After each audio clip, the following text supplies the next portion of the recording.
Bomb bomb নদীতে গিয়ে স্নান করব, এখানে আসবো, জল ঢালবো শিব ঠাকুরের মাথায়, দেখাবো মহাদেব ঠাকুরের মাথায় জল ঢালা। তো বন্ধুরা যাচ্ছি শিব বাবার মাথায় জল ঢালতে। আমাদের পাড়ার মাঠের পাশে স্থিত শিব মন্দির, সেখানে নদীর পাড়ে গিয়ে স্নান করব, এখান থেকে শিব বাবার মাথায় জল ঢালবো।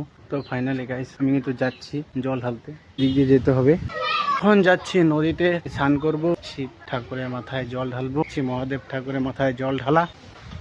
বোম বোম ভোলে বোম, বোম বোম ভোলে বোম, ভোলে বোম, ভোলে বোম, ভোলে বোম। আজকে যাচ্ছি নদীতে স্নান করে ঠাকুরের মাথায়, মহাদেবের মাথায় জল ঢালবো। সুন্দর নদী, আমার পাশেই আছে শিব মন্দির, দেবের ধাম।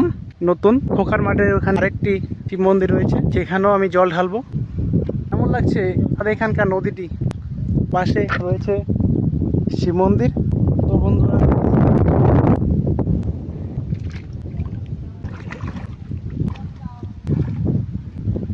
এই স্নানটা করছি।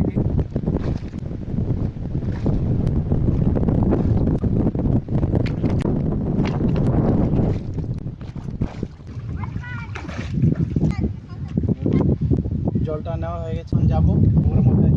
তো ফাইনালি কিন্তু স্নান করে আসলাম। আর মাঠের পাশে আমাদের চামটা গ্রামের শিব মন্দিরটা, সে জল ঢালবো। তো তোমরা দেখতে থাকো।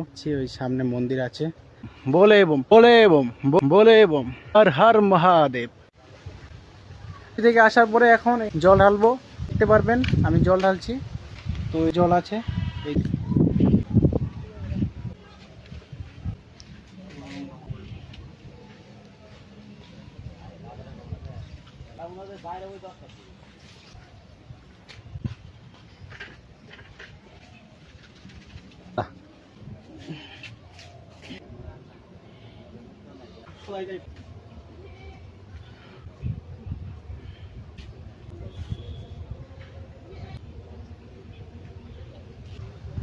মানে জল ঢালা শেষ হয়ে গেল, আবার পরের বছর।